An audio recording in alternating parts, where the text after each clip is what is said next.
신혼부부 특성은 언제 들어도 참 좋은 것 같습니다. 그리고 이 좋은 모습, 아름다운 모습을 우리 검은 머리 팥불이 될 때까지 잘 지켜나가시기를 부탁드리겠습니다. 오늘 봉독한 말씀에 근거해서 성도가 이루어가는 구원 5번째 시간을 갖도록 하겠습니다. 하나님께서는 우리 아담 이후에 범죄한 인류를 구원하시기 위해서 모든 역사에 개입하셨습니다. 그것을 구속사라고 합니다. 하나님의 구원 역사, 이걸 구속사라고 하거든요. 모든 역사 속에서는 하나님의 구원의 은혜가 침투하여 들어오고 있습니다. 그래서 본래 다 허물과 죄로 죽었고 멸망의 자식이었던 우리 모두가 하나님의 놀라우신 은혜로 이렇게 하나님이 자기 피로 사신 교회를 통하여서 예배드리고 기도하고 하나님께 나아가는 이런 영광을 누리게 되었죠. 이것은 전적인 하나님의 은혜이고 그 은혜에 반응했던 그런 결과라고 할 수 있겠습니다. 하나님의 관심은 무엇이냐? 성경을 이렇게 전반적으로 살펴보면 하나님의 관심은 구원입니다. 하나님의 관심이 뭐라고요?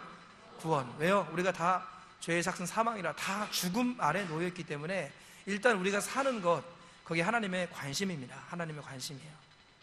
그래서 우리가 하나님의 최고의 관심이 우리의 구원이다라는 것을 항상 마음에 새겨야 되는데, 우리 구원은 우리 기존에 보면은 과거의 구원에만 많은 사람들이 집중해서 나는 이미 구원받았고, 나는 이미 성령 체험했고, 나는 방언도 받고, 나는 교회 봉사도 하고, 나는 11조 하고, 나는 할 거 다 하고 있으니까 나는 구원받았다. 그러니까 이제 너무 나를 귀찮게 하지 말아달라. 이런 식의 신앙관이 한국교회에 많이 들어와 있습니다. 그래서 결정적인 것은 뭐냐면은 삶이 변화가 안 되거나 변화가 덜 되더라라는 것이죠. 그래서 예수 믿는 사람과 믿지 않은 사람이 구별이 잘 되지 않습니다. 이혼율을 보면은 신자와 불신자가 이혼율이 1% 차이입니다. 1%. 불신자 이혼율이 34%, 신자 이혼율이 33%. 이게 오래된 통계입니다. 근데 이제 지금은 뭐 1% 차이니까 거의 차이가 없다고 봐요. 그죠? 그리고 우리가 좀 안타까운 일이지만 어떤 부절이나 이런 것들이 보도가 될 때 보면은 신자와 불신자가 그다지 다른 모습은 아니다라는 거죠. 그런 것들이 어디에서 기인하느냐, 진단을 해야 되지 않겠습니까? 예수님을 믿는데 왜 그런 변화가 우리 가운데 일어나지 않을까? 왜 요셉이나 다니엘처럼 왜 이렇게 정말로 높은 데 올라간 사람, 또는 어떤 빛을 발해야 되는 그런 상황 속에서 어떻게 성도가 그런 영광스러운 모습을 드러내지 못하고 오히려 맛을 잃은 소금처럼 세상에 짓밟히는가? 그 이유가 무엇인가라는 거죠. 그 이유가 뭐냐면은 여러 가지 부분에서 우리가 찾을 수 있지만 잘못된 구원관 때문이라는 거예요. 잘못된 구원관. 뭐 때문이라고요? 잘못된 구원관. 나는 이제 구원 받았으니까 이제, 그죠? 분명히 성경 보니까 영접하는 자 곧 그 이름을 믿는 자들에게는 하나님의 자녀가 되는 권세를 주셨다 그랬잖아요. 하나님이 택하신 자를 버리지 않으시겠다 뭐 그런 말씀도 있고 하니까 나는 구원 받았으니까 이제 안심하고 살아도 되지 않겠느냐라는 사고방식이 우리 가운데 들어오기 때문이라는 거예요. 이것이 잘못된 구원관이고, 김세훈 우리 한국교회 최고의 신학자, 전 세계에서 1, 2위를 다투는 우리 바울신학의 대가 김세훈 박사의 말에 의하면 잘못된 구원관, 그리고 우리 구원파적 구원론에 빠져 있어서 우리 이런 일들이 일어나고 있는 것이다. 삶이 변화가 되지 않는 것은 구원관의 문제라는 겁니다.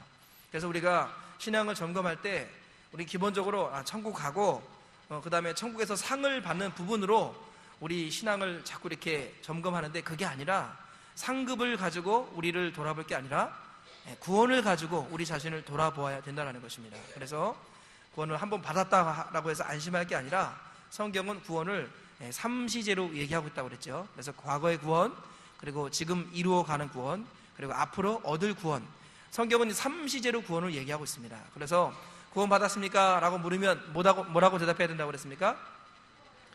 구원 받았습니까? 라고 물으면 다시 한번 대답해 보세요. 시작. 구원을 이루어가고 있습니다. 성경 구절을 조금 더 인용하면 따라하겠습니다. 두렵고 떨림으로 구원을 이루어가고 있습니다. 두렵고 떨림이 있어야 돼요.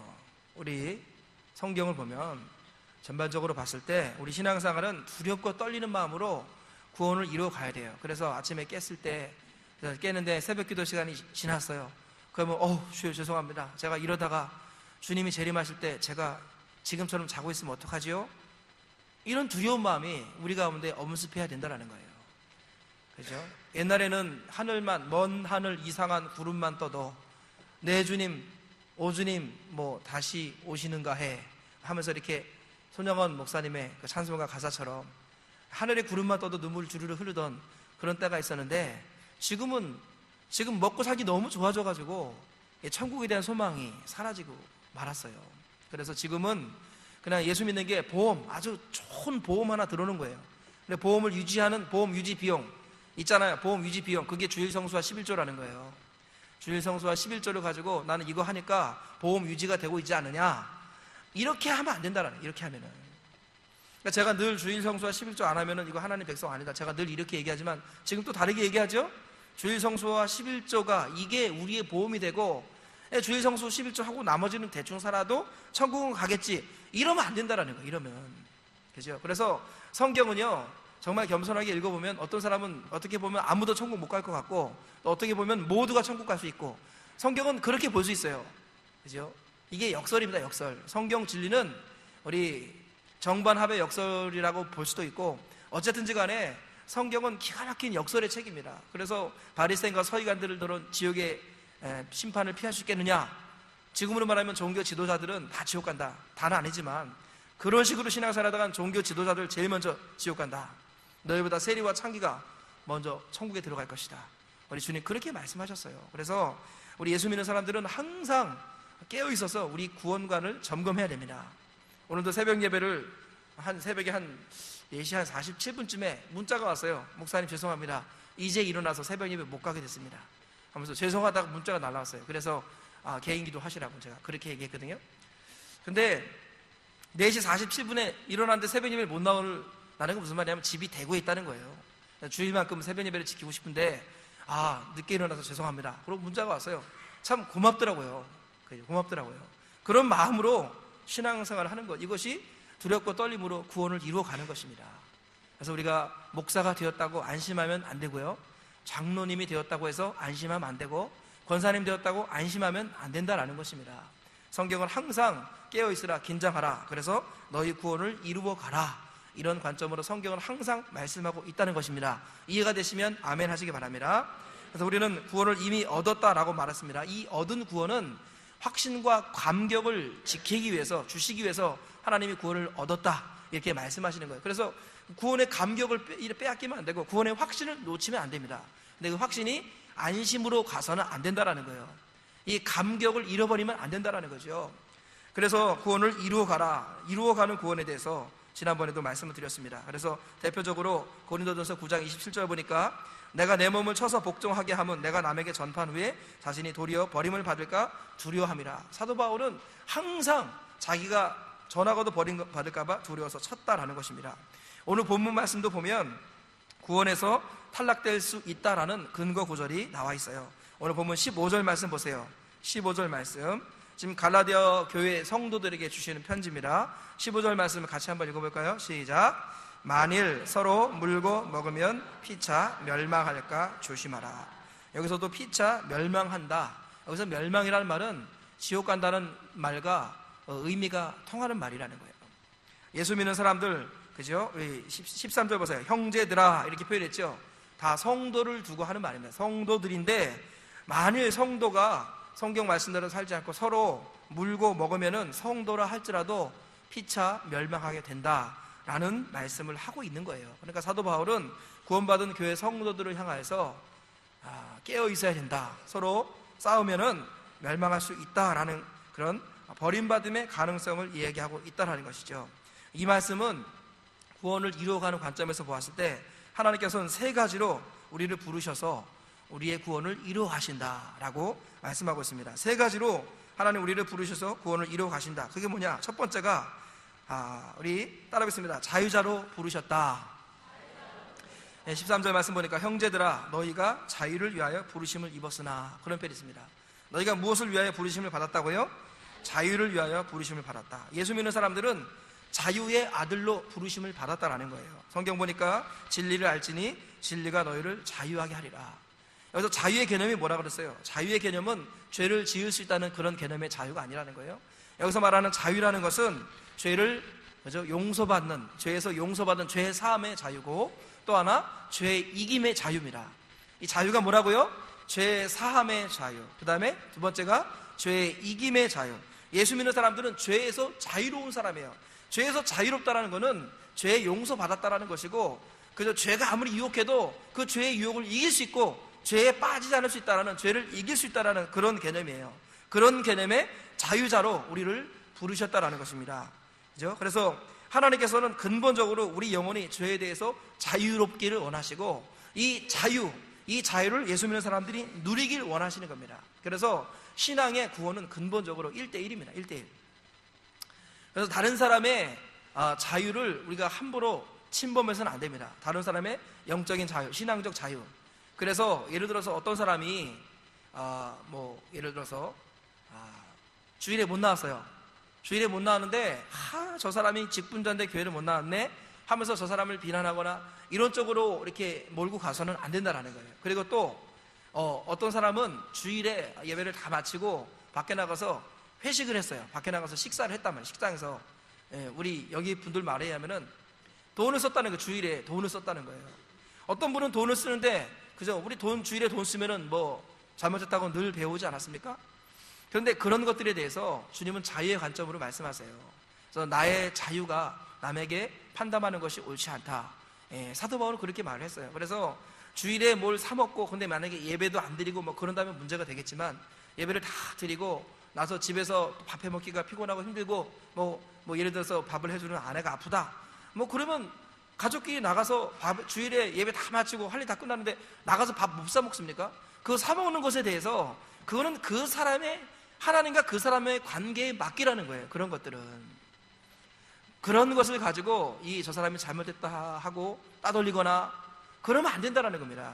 신앙은 근본적으로 개인의 자유를 존중해 줘야 돼요. 개인의 자유를. 그런데 그 자유자 본인은 어떠해야 되느냐? 본인은, 사도 바울은 나는 고기를 우상에게 바친 제물이라도 나는 마음껏 먹을 수 있다.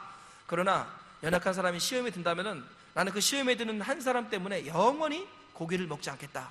사도 바울은 그런 결정을 내렸죠. 그래서 우리가 자유로 부르심을 받았다라는 것, 근본적으로 신앙은 자유인 것입니다. 아무에게도 속박을 받을 수가 없다라는 거예요. 그래서 그 어떤 것도 나를 얽어맬 수가 없습니다. 다시는 종의 멍에를 매일 필요가 없다라는 거예요. 나를 얽매이는 모든 것들에 대해서 우리는 근본적으로 자유와 해방을 맛본 것입니다. 이해가 되시면 아멘 하시기 바랍니다. 그래서 신앙에서 예수 믿는 사람이 신앙생활 하는데 자유가 없다, 기쁨이 없다, 그러면은 영적으로 하나님과 교감이 사라지고 있는 거예요.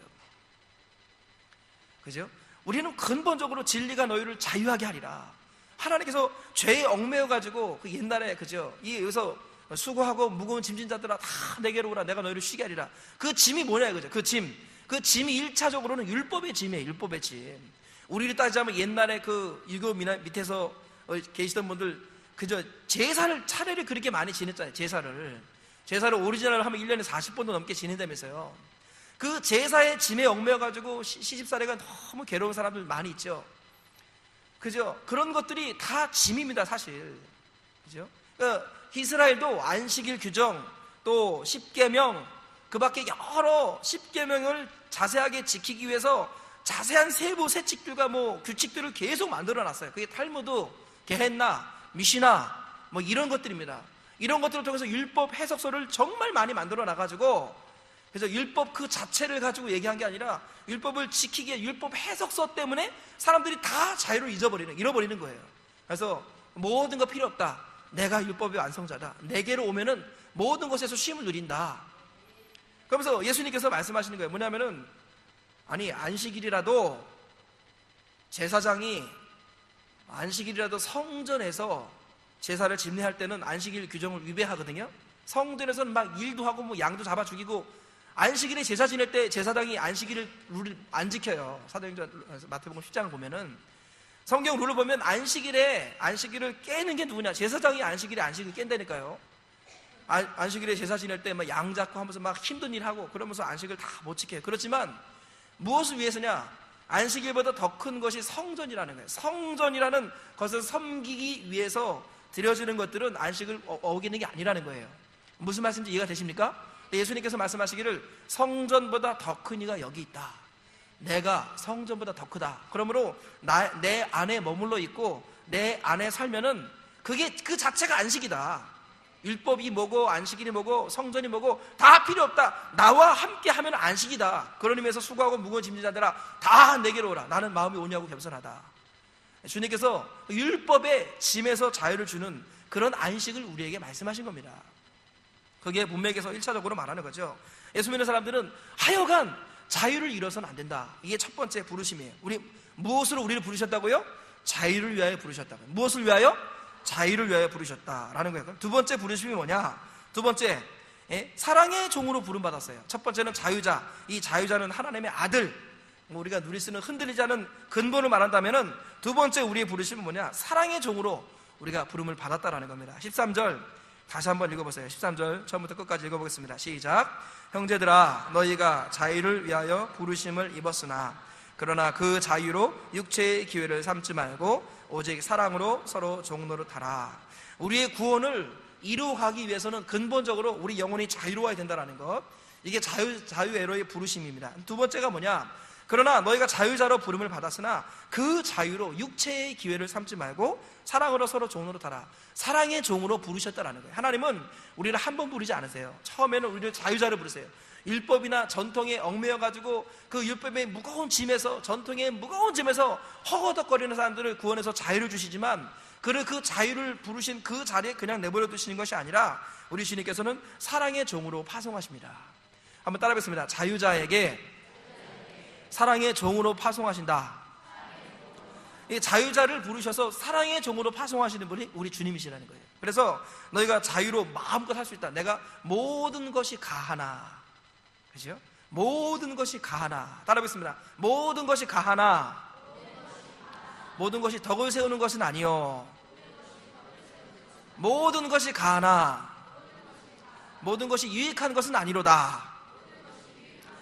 본래 예수 믿는 사람들은 죄 지는 것 빼놓고 뭐든지 할 수 있습니다. 그런데 그게 다 덕이 되는 것은 아니고 다 할 수 있지만 그게 유익한 것은 아니다. 사도 바울이 고린도전서 9장에서 그걸 비슷한 말씀을 했는데 중요한 건 뭐냐면 우리가 가지고 있는 자유를 육체의 기회로, 다시 말하면 덕을 세우고 다른 사람을 섬기는 일에 써야지 자기 육신의 안일함을 위해서 그 자유를 활용하는 것, 이것은 부르심을 왜곡하는 것이다 라는 거예요. 그래서 하나님께서는 우리를 자유의 아들로 부르셨지만 동시에 사랑의 종으로 부르셨다라는 것, 이것이 우리의 구원을 이루어가는 데 있어서 굉장히 중요한 개념이라는 거예요. 그래서 성도의 자기 정체성 따라하겠습니다. 나는 하나님의 자녀이고 예수님의 종이고 성령님의 벗이다. 이 3대 부르심 우리가 기억해야 돼요. 이게 다 똑같은 원리인데 하나님이 우리를 하나님의 아들로 자녀로 부르셨어요. 이게 자유의 아들입니다. 대칭이 되는 거예요. 그리고 우리가 거기에서 머물러 있어서 안 되고 우리는 그리스도의 종이요, 그리스도의 노예요, 예수님의 제자, 일꾼입니다. 일꾼.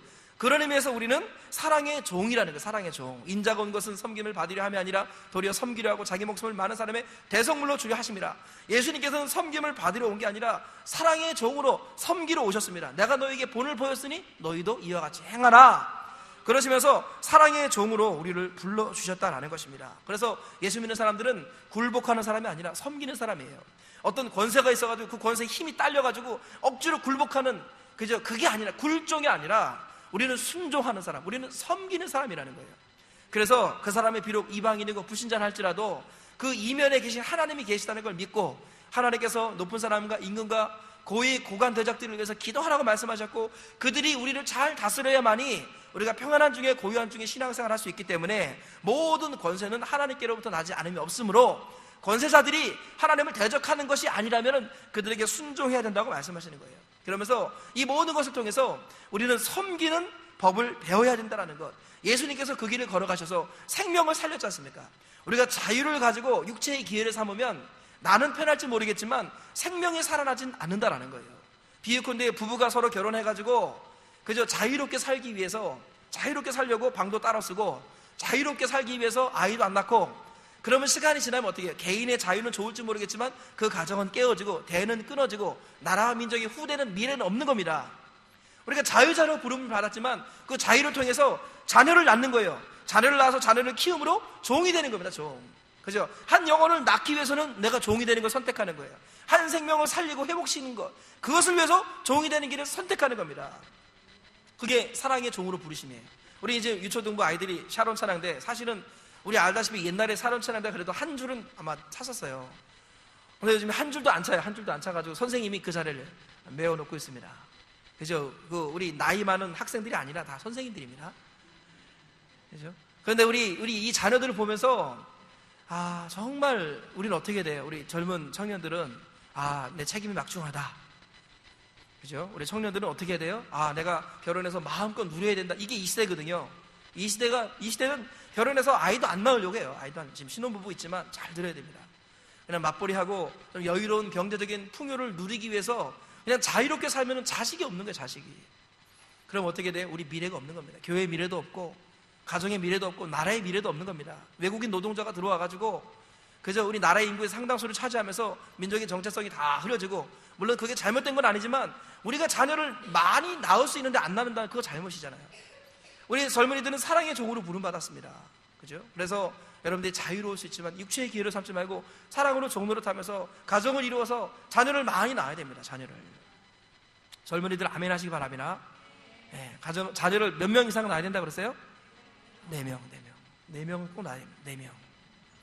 그죠? 제가 자연께 왔을 때 아이가 하나였습니다. 그때 4명 낳아야 된다고 했더니 한 분이 항의를 하셨어요. 목사님 아이가 1명이고 우리 2명인데 목사님 아이가 1명이면서 어떻게 4명 낳으라고 말씀하실 수 있냐고. 그래서 뭐 죄송하다고.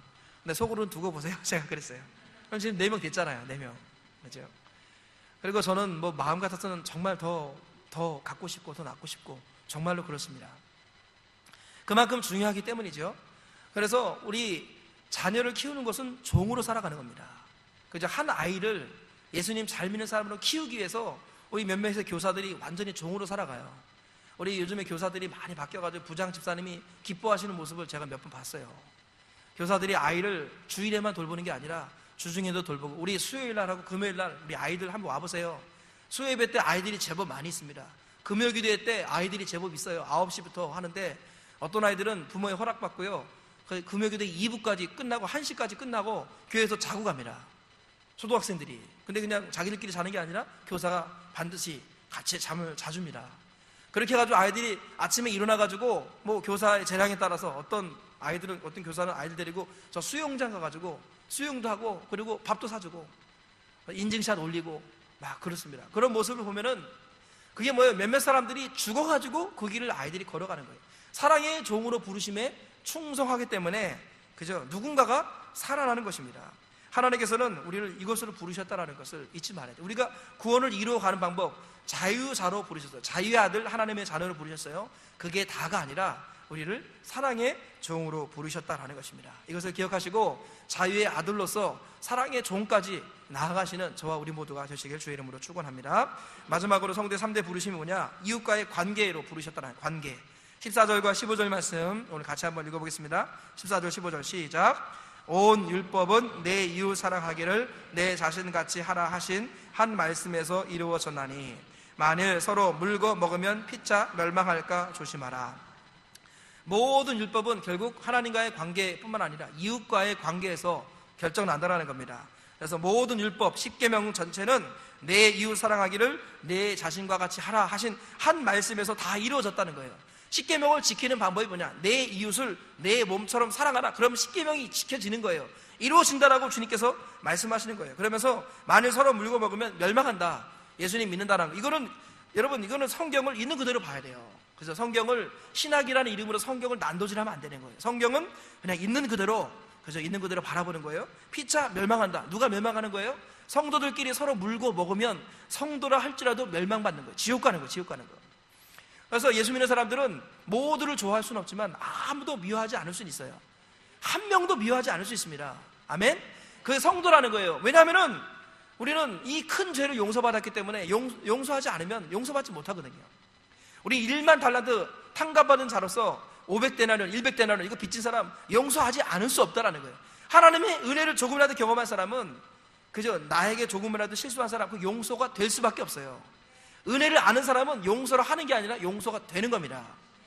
은혜를 경험한, 그러니까 은혜를 알면은 저절로 다 이루어지는 거예요. 문제는 뭐예요? 은혜를 묵상하지 못하고 은혜를 깨닫지 못하면은 용서가 잘 안 되는 겁니다. 그럴 때는 의지가 필요하죠. 용서를 선언하고 선포하고 주님의 도움을 구하면은 또 하나님께서 은혜를 부어주셔가지고 또 용서가 또 이루어집니다. 중요한 건 뭐냐면은 하나님의 은혜를 경험한 사람은 용서하지 않을 수 없다라는 거예요. 그래서 피자 물고 먹으면 멸망할까 조심하라. 관계로 부르신 겁니다. 신앙생활은 반드시 사람과의 관계에서 그 가치와 그 수준이 드러난다는 거예요. 예수 믿는데 이웃 사람들에게 평가가 좋지 않다. 반드시 회개할 게 있는 겁니다. 반드시. 그죠? 예를 들어서 전도하기 때문에 평가가 안 좋다. 그러면 그거는 핍박이고 박해입니다. 박해받는 것은 기뻐하고 즐거워라. 하늘에서 너희 상이 큽니다. 박해는 기쁨으로 받아야 돼요. 그런데 그게 아니라 자꾸 그냥 트집 잡고 그냥 전도해서 박해가 아니라 하여간 내가 생활에 뭐가 문제가 있는지 모르겠지만 사람들이 별로 안 좋아하고 싫어하고 사람들이 꺼려하고 그러면은 거기 향기가 나는 게 아니라 냄새가 나는 거예요. 냄새. 뭐가 문제가 있는 겁니다. 그럴 때 우리가 기도하면서 하나님 앞에 깨어서 구하는 가운데 발견해야 돼요. 내가 어디에서 맛을 잃었나? 내가 무엇에서 향기를 잃어버리고 이 향기가 아니라 악취로 바뀌었는가? 이것을 돌아볼 필요가 있다는 것입니다. 예수 믿는 사람들은 반드시 너희 빛을 사람 앞에 비추게 하여 그들로 너희 착한 행실을 보고 하늘에 계신 너희 아버지께 영광을 돌리게 하라. 너희 빛을 누구 앞에 비추게 하여? 사람 앞에 비추게 하여. 너희는 세상의 소금이라고 그랬어요. 여러분들은 교회 안의 소금이 아닙니다. 여러분 교회 안의 빛이 아닌 거예요. 여러분은 세상에 비치고 불신자들에게 빛을 비춰야 되는 빛이라는 것입니다. 그래서 여러분이 만나는 그 사람 앞에 빛을 비춰야 돼요. 그래야지 그 사람이 갈 길을 찾는 겁니다. 지금 온 세상이 다 어둠에 처했습니다. 요한에서 2장 20절, 19절, 20절 보세요. 온 세상이 다 어둠에 처했습니다. 흑암의 땅입니다. 흑암의 땅. 그런데 내가 가잖아요? 그럼 빛이 가는 겁니다. 세상이 빛이기 때문에. 그래서 사람 앞에 너희 빛을 비추어서 그들로 너희 착한 행실을 보고 하늘에 계신 너희 아버지께 영광을 돌리게 하라. 우리의 빛은 착한 행실이라는 거예요. 착한 행실. 그 사람이 알아듣고 그 사람이 인정하는 모습으로 착한 행실로 나아가서 빛을 비춰주면 그 사람이 나를 통해서 천국을 발견하고 그 사람이 나를 통해서 진리를 발견하고 그 사람이 나를 통해서 예수님을 만나는 것입니다. 그래서 성도의 신앙의 수준은 관계라는 거예요. 관계. 인간관계에서 우리의 수준이 드러난다는 거예요. 오늘 하루도 그래서 우리가 이번 한 주를 살아가면서 누구를 만나든지 간에 내가 그 사람에게 빛을 비추는 것, 이게 내 사명입니다. 아멘. 그것을 통해서 하나님께 영광이 되는 것. 일단 빛을 비춰야 되고, 그리고 사람 앞에 빛을 비춰야 되고, 그게 하나님께 영광이 돼야 돼요. 그러려면은 내가 진리 안에서 의와 거룩함과 화평함, 의를 붙들고 있어야 되는 겁니다. 그래서 예수 믿는 사람들이 타락하지도 않으면서 사람들을 빛으로 인도할 수 있는 하나님의 사람이 되는 것입니다. 하나님 이것으로 우리를 부르셨어요. 첫 번째 자유의 아들, 두 번째 사랑의 종, 세 번째 관계의 사도. 따라하겠습니다. 관계의 사도. 우리는 자유의 아들이고 사랑의 종이면서 관계의 사도라는 거예요. 관계의 사도. 모든 인간관계 속에서 그래서 보내심을 받은 사람으로서 그 앞에 빛을 비추는, 그래서 그를 주께로 인도하는 책임을 맡은 보내심을 받은 사도, 관계의 사도라는 것입니다. 이 사실을 저와 우리 모두가 마음에 새기시고 이 3대의 부르심을 다 간직해야지 우리의 구원을 두렵고 떨림으로 이루어가는 것입니다. 3대 부름이 뭐라고요? 첫 번째가 자유의 아들, 두 번째 사랑의 종, 세 번째가 뭐예요? 관계의 사도. 이 세 가지 부르심을 따라 순종할 때 두렵고 떨림으로 우리의 구원을 이뤄가며 우리 몸을 쳐서 복종시키면서 그저 전하고도 버림받지 아니하고 달려갈 길을 다 마치고 선한 싸움을 싸우고 믿음을 지키는 사람이 되는 줄 믿습니다. 저와 우리 모두가 관계의 종, 저와 우리 모두가 자유의 아들, 사랑의 종, 관계의 사도, 이 세 가지 부르심에 민감하게 반응하시고 순종하셔서 하나님께 영광 돌려드리기를 주님의 이름으로 축원합니다. 다 같이 한번 기도하겠습니다. 세 가지 부르심을 다시 한번 기억하면서 하나님, 자유의 아들, 사랑의 종, 관계의 사도, 이 세 가지 부르심에 대해서 흔들리지 말고 이 길을 걸어가게 하셔서 두렵고 떨림으로 우리의 구원을 이루어가게 하여 주시옵소서.